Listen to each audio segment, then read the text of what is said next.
Hello, everybody, and welcome to another episode of Passing Dimes. Today's guest joins us all the way from Newcastle, England. Ontario fans will recognize his name because he's a two-time Ontario Championship with Storm Volleyball Club. He's medaled at the OVA Beach Tour several dozen times. He played at Dalhousie, where he competed at national championships. And as I mentioned, he's currently over in Newcastle with Northumbria University playing both beach and indoor for his university while he's completing his master's in physiotherapy. Please welcome to the show, Adam Spragg. Adam, welcome. Hi, Josh. Thanks for having me. So yeah, tell us about your university first, because I think anyone who listened to the Can-Am noticed that Northumbria was one of the partners for the event. So how did you first hear about it, and what made you want to decide to go there?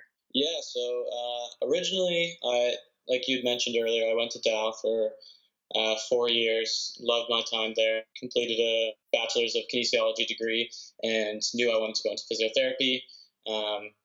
My family is from the UK, so I was able to get my passport to become a dual citizen. So I figured it'd be a really good time to try and do some traveling and experience a new culture. So I started looking into physiotherapy programs abroad and ended up finding a couple programs over in the UK, Northumbria being one of them, ended up being linked with one of the sport managers here at Northumbria who told me about the volleyball program here. I got in contact with the coach and decided to come here to have a scholarship, play volleyball, and still pursue my master's at the same time. So didn't really have to give up playing competitive volleyball, which was a huge bonus because I kind of had figured that after Dal I was pretty much done. So it was a really nice surprise to find out that there's some good quality volleyball over here in the UK while I can still continue with a master's degree. Friends of the show will recognize that Harry Jones was just on the show, and he being a local guy, obviously, he mentioned that England did make a big push that they're asking foreigners, mostly Canadians and Americans, to come over and complete their masters. So did they give you an explanation why our eligibility rules don't apply there? Because as a guy who played at Dal for 4 years, they don't really care that you're going to play like 2 or 3 or 4 years there, right? Like it has no link to USports? Yeah, no, it doesn't transfer over like that. So obviously I would have had one more year in the USports. So yeah, they haven't, I've never actually asked, to be honest, about why there's no eligibility criteria or whatnot. But yeah, it's pretty much you can play as long as you want. We have a guy on our team currently who's 33, from Canada as well. He played at Winnipeg, and he came over and played pro in Austria, and then now he's at school and working here as well and playing on the team. So I'm not too sure why they don't have any eligibility criteria in terms of good opportunity for North Americans to come over and play, as like you'd said, that we can play for as many years after as it takes. So mine's a 2-year master's program, whereas some of my teammates are just on a 1-year course. So they come play an extra year, maybe try and go pro after that, get some European connections. So it's a good little system for us. You mentioned you are a dual citizen, so you wouldn't be considered a foreigner, but how many people are currently on either your indoor squad or your beach squad that aren't originally from England? Currently, we only have 2 players who are actually from England on our set of 13. We have one guy from Italy. There's 2 Canadians, including myself, 2 Scotland, and then everybody else, so whatever the remaining number would be, are from the States. So quite a big population from the men's team is from North America, and the same goes for the women. I think there's 2 or 3 who are from the UK, and then the rest are from either North America or somewhere else in Europe. Nice. And I imagine by now we've piqued some interest from our listeners. So can you just comment on the level of play? And once again, on the Harry Jones episode, we were talking about he had already represented England on the World Tour. He's played at Youth Worlds. You being a guy who's played at like provincials and nationals back home, but you were also like 1 match away from going to represent Canada at FISU Games. So how would you kind of rate the caliber that you've seen? I guess start with the beach scene first, but then tell us about the indoor season as well. Yeah, for sure. So the beach scene, the way it works here in terms of university is there's just one big tournament in June time where all the universities get together and they have a big tournament. And so the competition level there was quite comparable to some of the tournaments in Ontario. Durham University has a couple of really good teams, a lot of people who ex-NCAA players or national team guys for their respective countries. So we had some tough matches with them. Bournemouth, which was Harry's team, they were obviously quite good representing their country, like England at World Championships and whatnot. So they were quite good in playing against them. So the competition level there was pretty high, which was nice to see. And it was honestly quite big. I was a little surprised at how many teams were there just overall playing in the tournament. There was quite a few men's teams, quite a few women's teams. So I was quite impressed overall with the turnout. So me and my partner, who was the other Canadian, Paul, we had won the university championships here in the UK, playing against Harry Jones and his partner Issa in the final. They're just two really good competitors. They play beach quite frequently, obviously training full time with Team England. So they put up quite a good match, and we were fortunate to come away with on the beach side. And then on the indoor side, the same goes. It's a pretty good group, pretty good teams. You got the two divisions. There's a north and a south. Newcastle being up in the north, you have some good teams like I mentioned, Durham. Nottingham is quite a good team, and then you got some teams from the south like Essex, Bournemouth again. So there's a couple of teams around the country that are quite high caliber and would compete really well over in the USports, I would think. Nice. And with indoor, is it similar with the season length in Canada? I'm just trying to figure out how you played both. So is beach kind of like a spring-summer season, or do you guys try to get that done in the fall, or how do both seasons kind of link together with like not great weather? Obviously, you guys do experience winter, right? So how does everything kind of line up so you can play both? Yeah, so usually our indoor season will go from kind of the same as the USports and so we'll go from September until usually around March, being kind of the finals or the big end of season championships. And then after the March, April and May, we'll usually start training for beach, and then it's just the one big tournament in June. So then you kind of have June to get in the Bucks Beach Championships, and then you have July and August as kind of like your off season to then start back up on indoor in September. So the beach season's a little shorter, but there are lots of tournaments around the UK. A little hard for us to get to up in Newcastle because we're quite far away from London or Bournemouth, which is overall, it's a pretty short season comparatively, but the indoor season is very similar to the USports. Just for our listeners, obviously sports fans would have heard of Newcastle, like very strong soccer, football club, whatever you want to call it. How have you just found the city as an experience, or as like a university town? How are you enjoying your time there? Newcastle is a great city. It's a lot of fun. It is quite a university city, but also really passionate football fans, as you mentioned. So the locals here are really friendly, really helpful. It was a big adjustment for me to move over here, just kind of out of know anybody, and they've kind of made my transition a lot easier. A lot of my classmates are from around the area, and so they've been really helpful and kind of giving you advice on where to go or not to go, what kind of really cool things that the city has to offer. So honestly, enjoying my time that's very much. It's a great city to live in. Yeah, the football scene's pretty crazy over here, so that's a added bonus for sure, being just a sports fan in general. Awesome. So just to kind of wrap up this part of our interview here, if somebody wanted to check out Northumbria, is just the website the best place to do, or is there somebody you want to mention maybe in the athletic department who's very helpful? Because this all sounds amazing. If I wasn't, married and old by now, I'd be really considering this. So hopefully some of our listeners are really considering, getting a good education, but also continuing their volleyball. Yeah, absolutely. So you can always reach out to me if you wanted to chat. It's at Spragger18, but there's also a Northumbria Volleyball Instagram account as well, where our coach, Sam Shenton, his email is on there. He would be somebody really good to get in contact with. And that's for both men's and women's, as we have both programs here, and he coaches both the teams. So anybody who's wanting to be recommended to kind of email him or reach out to me, and I can put you in contact with the right people. But just making sure, obviously, that if you're doing a master's, you're going to want to do the master's and what program you want. So going onto Northumbria's website to find out what programs that we offer would be probably your first step. And then after that, reaching me. Awesome. Thanks so much. So let's let's circle back and let's just talk about your start in volleyball. So I'm going to go out on a limb and say you came from a volleyball family because obviously your mom has coached as long as I can remember, and I think even continued coaching after like you and your family were cycled out to show how much she loves it, right? So at what age do you remember being in the gym, and when did you start to play? First times I was probably in the gym was with, yeah, you're right, with my mom when she was Scarborough Women's League and the Out of Hand League.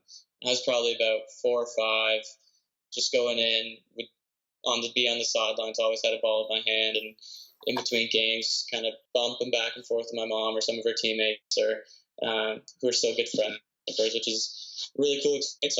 I didn't start playing until I was about 12 or 13, after my typical Canadian kid stint with playing hockey. Started playing volleyball with the Barrie Elites. Played there for 1 season to the Aurora Storm and played there for the rest of my career. So played probably 6-7 years on indoor in the OVA. Nice. And our show always loves a good name drop. So I'll start us off. You played with Dylan Hunt, but you also played either on some regional teams or some club teams with some other good players. So you just want to mention who was in kind of your age group when you were coming up? On Storm, like you mentioned, Dylan Hunt. A couple seasons with Zed Hamadea, who's just on the show. Liam Gray, who's still over in the 1 League and playing at Durham. So we always had some good battles. I was just going to say it was a really good age group because when we had Zaid on the show, he mentioned you guys had some battles with like Andrew Richards and Jake McNeil. And it just seemed like the whole age group, there was teams who had like spurts of runs, but it seemed like every tournament was kind of wide open with a few teams who could take it down. Yeah. No, we did have a really good age group. There was quite a few teams from the 16U age group up who really anybody could have won any tournament at any given time. There was us, there was Pac-Man, there was Durham Attack, there was Guelph Grizzlies. So there was just kind of a really good age group for some good competition levels and just overall some good guys. Nice. So with you playing at a very high level since you started playing volleyball, do you remember at what point you started looking at post-secondary and how the recruiting process kind of worked for you? Well, I knew I wanted to continue playing after club season, but me being a shorter in terms of the volleyball world was a bit challenging to try and find somewhere to go play that would want me. So I probably started looking in late 17U, early 18U, trying to find somewhere.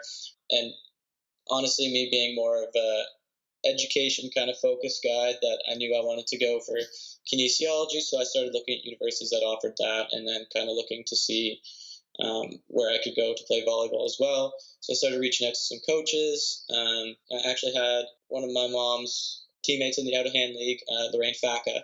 She got in contact with Dan Oda, the coach at Dalhousie, who Lorraine and her daughter Louise, both are Dal alumni. So they had kind of got in contact with Dan, and then we had started chatting through. I was able to go out on a recruiting trip. Loved Halifax, loved the city, loved the university, and decided to go there. So that was kind of how it worked out for me, just through some alumni, through some local connections in Ontario, which was make my decision to go to Dal, which I don't regret at all. It was some of the best 4 years of my life. Nice. And you mentioned, we were talking before the show, you went to USports Nationals in your first year. So who were some of the vets at Dalhousie when you first arrived? Obviously, you guys had a very strong team. We had a great team in my first year. We had our 2 outside guys were Brian Duquette, who went overseas later on to play in Germany and France and a little bit for the national team. So he was one of our big left side guys, our captain.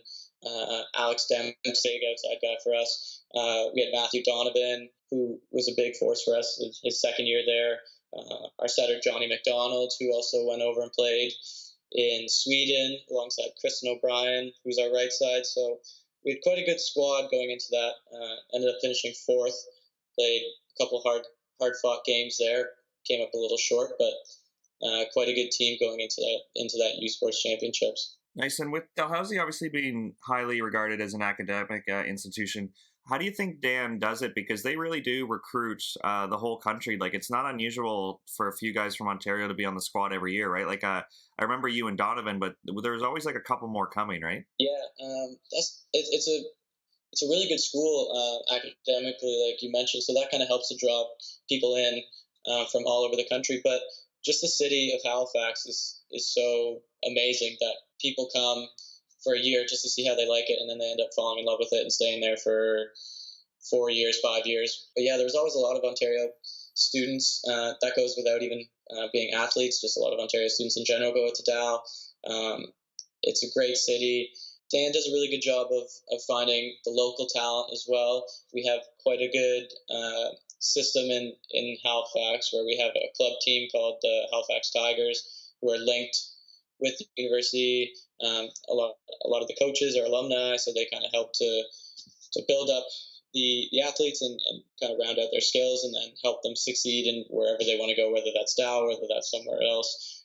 Get them to the Nationals for some good exposure to some other competitions. So it's a really good program. But Dan has connections. He used to attend school in Calgary, so he's kind of got connections all over the country, and is highly regarded as a great coach in the U Sports. So I think that makes it a bit easier for him to recruit, because he is such a knowledgeable coach. Nice. And I don't know if there's any secrets to share, but I'm just wondering what Dalhousie Athletics does so well, because it just sounds like everybody who went to Dal loves Dal. Like, what kind of stands out in your mind that's something you really enjoyed about the experience? I think it's just the culture there, the culture of family within our Tigers. One of our big sayings was, once a Tiger, always a Tiger. So it's just that unity. All the teams were always really close with one another, getting together for social events or going to support each other at each other's games. And it's all kind of being led by the athletic director, Tim Maloney, great athletic director. That family, that unity, that we're all together. And so instead of just every team being their own individual team, coming together and supporting one another on and off the court. So it really brought together our community, but also just like brought the best out, and everybody seemed to enjoy that aspect of it, alongside being out on the beautiful East Coast. Now, for myself, and actually most of our listeners are not based in the Maritimes, so can you just help explain your league schedule? Because I think you would have experienced both, where you competed in the AUS, but now technically the AUS is partnered with the RSEQ. So can you just talk about what your schedule was like and how you guys would even travel to Quebec to compete there? Yeah, so now the schedule's changed a little bit since when I was there. The year after I had graduated, they had merged conferences. So currently the way that it stands is that the RSEQ and the US are one division, one 5-team division, with Laval, Montreal, Sherbrooke, Dal, and UNB. So they play each team twice, home and away, and then that's kind of the season. And then from there, they go into a playoff format, and then depending on the year before, winners or first or second get berth to the U Sports. But when I played, we would do interlock competitions. So we would play Memorial and UNB 4 times a season, and then we'd go an interlock tournament to either Quebec or one of the schools, and we would play each of the Quebec teams once per weekend. So we'd play a Friday night game, a Saturday morning game, a Saturday night game, and then we would drive home through the night. So everything that we went to Quebec, we always drove on a coach bus, which was almost pleasant when you're spending 12 to 14 hours on a bus. We'd only have to do that maximum twice a year. Wow. So with you guys playing 3 matches in 2 days, how many players do you carry? Like, would you play all 3 matches as kind of like the starting setter, or how would Dan kind of balance the load of, you guys need to go there and you need to win, but I'm not sure how much, like, would Matt Donovan play all 3 games? How does that work? Yeah, so usually we would play all 3 games, because the level of competition in the Quebec division was usually very high. Laval and Montreal being 2 very good teams when I was there, and Sherbrooke always putting together a scrappy solid team. So usually, yeah, we would play all 3 games. Depending on the year, we would travel with different amounts, but usually we only traveled with about 14 guys, maybe 12, depending on the year, but just in case. And so, yeah, we would typically play all 3 matches. It was a long weekend for us, and the bus journey back was never the most fun after those 3 games, but usually it was a little bit better if we could come away with at least 2 wins out of that weekend. Nice. And do you think that way of traveling, does that help with like the brotherhood on the team? Like, spending 14 hours on a bus with somebody, I think you would learn a lot. Oh, absolutely. Just people helping each other out, whether it's doing schoolwork or playing games, or just those guys are kind of in a confined space for a long period of time. So you really do get to know some of your teammates, and then staying in the hotels for the couple nights, it really does bring the brotherhood together, like you mentioned. So it definitely helped form bonds between us, which has been a thing, I think, over the course of my couple of years playing volleyball. The best teams I've always played on were always the closest off the court as well. So I think that definitely helped with our success. It's just that culture of a lot of the East Coast guys and some of the mix of the other guys learning about each other, learning about the different cultures, and kind of bringing us together that way. And as you mentioned, just to clarify for our listeners, this is only the men's schedule, correct? The women actually have an AUS division, which I believe has about 6 teams in it, right? Yeah, so the women, they have their own. They have a full 6 or 7 teams, yeah. And so they just play AUS only, which is nice for them, so they don't have to travel all the way into Quebec to play teams. They just will do their kind of AUS circuit. Nice. Yeah, thank you for clarifying that. As I mentioned, we have listeners from all over, but it'd be nice to pump the Maritimes a little bit more and kind of showcase all the good stuff you guys are doing out there. Yeah, absolutely. All right. So before we wrap up, I guess my big last question is, what's next for you? So you were technically an Ontario guy. You went out east for school. Now you're overseas with the university. When you're all said and done here, where's home going to be? That's a great question. My family loves asking me that one too, because obviously they want me back home. I still have another full year here. I'll be done around December of 2020 this year. After that, not too sure. I'm looking at options of maybe looking to go play pro for a bit, maybe looking to come home and just start working as a physiotherapist.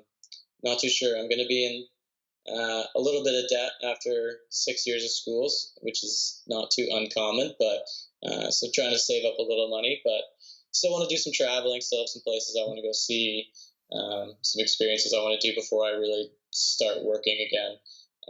So not too sure where I'll end up, but hopefully there'll be some volleyball involved if wherever I do end up. If you did go the pro route, is your league highly considered because you're in Europe? Like, do you guys get exposure to pro agents, or do you think you'd have to rely on like Dan Oda and some of the vets he played with at Dalhousie who went on to play pro? Like, what's the best pathway, do you think, to get into that world? I think we have a bit of an upper hand over here, just being so close to the rest of Europe, and a lot of the guys who use Northumbria are still in the area, or like our coach Sam, he has played pro. So there's a lot of guys here who have played pro, have exposures, have contacts.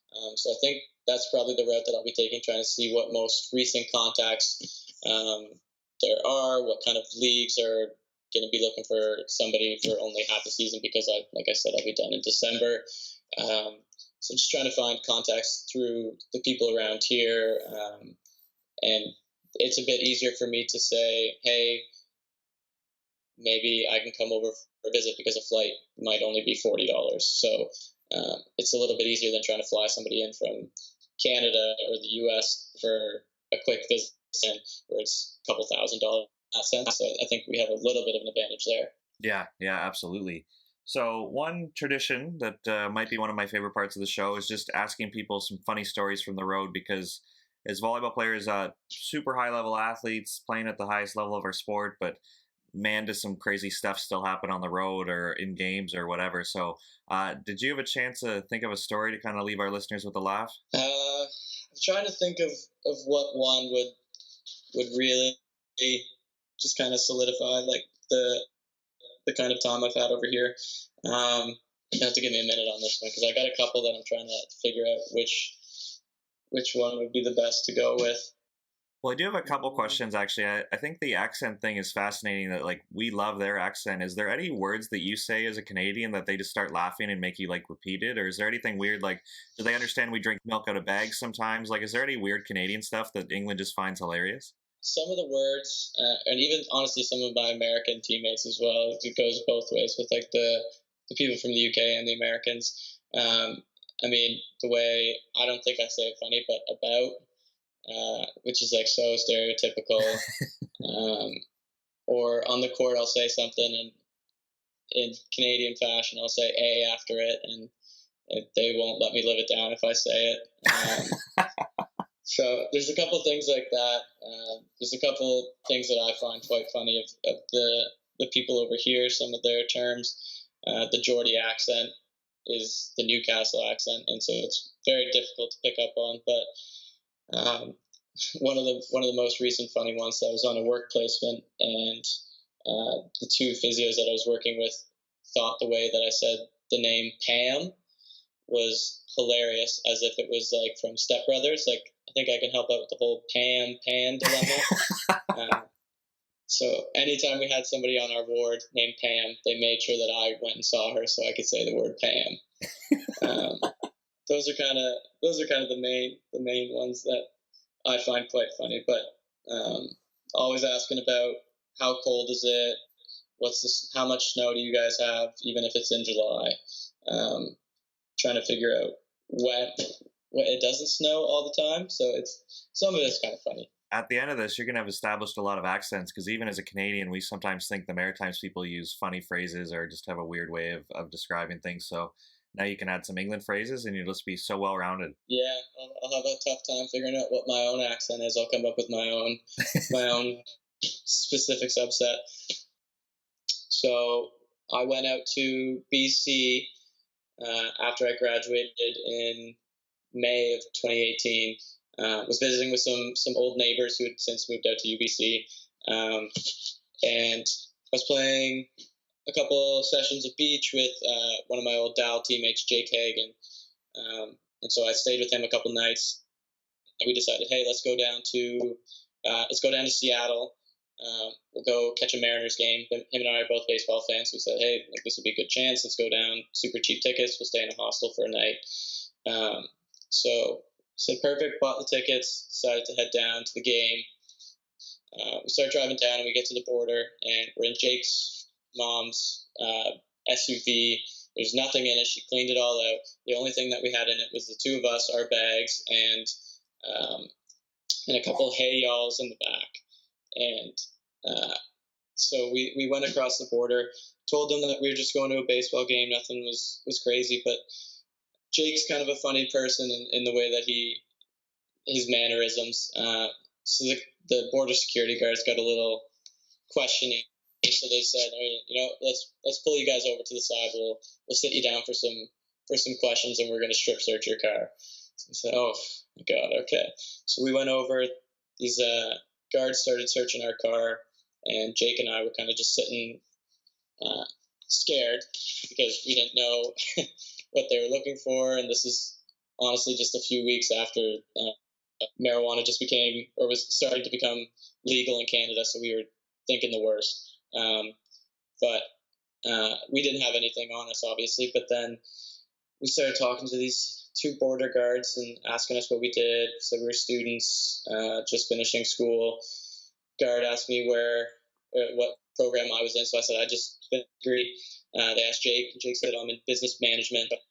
And I said, oh, Jake, so what are you going to do with your business degree? And for the first time I've ever heard him say this, and we'd never talked about this before, Jake just turns and looks at me and goes, oh, well, me and this guy here, we're just about to open our own physio clinic. We're get this big sports science branch going, and it's going to be awesome, and it's going to be out here in Vancouver. And I said, I didn't want to alarm the guards by looking at them like, what the heck's going on? But me and Jake had literally never talked about it once. It was just him making this up on the spot as we were going. So, yeah, that's exactly what we're going to do. I'm moving out a bit. Just had to go along because we didn't want anything crazy to go on. So immediately after they finished that, the two security guards looked at us, realized we weren't up to anything crazy, so they called off the search and let us go on our way. And honestly, I have quite a lot of anxiety going through a border, like regardless of where it is. So I was scared quite a bit, but Jake was trying to make light of the situation to try and make me feel a bit better. But it's quite funny. If you know Jake, then that's such a Jake story to have happen. Yeah, I'm glad they didn't separate you guys, because your stories would have been nowhere near matching on that one, I don't think. Absolutely not. I would have said something way different. Jake would have made up some extra elaborate story, and we would have probably not ended up in Seattle. Nice. Well, thanks for making this work. I know the time zone difference is a little bit of a challenge, but it was great to hear about Northumbria, again, with you guys being a partner of the Can-Am event. I think it piqued some interest of some people who are watching the live stream or at the games there. So it was good to hear somebody who's on the ground there and give us a firsthand experience. So Adam, thanks for taking the time and telling us about all the awesome things you've accomplished, and good luck the rest of the way. Awesome. Thank you for having me. I really appreciate it, and look forward to listening to the future podcasts. Awesome. Thanks, buddy. All right. Thanks.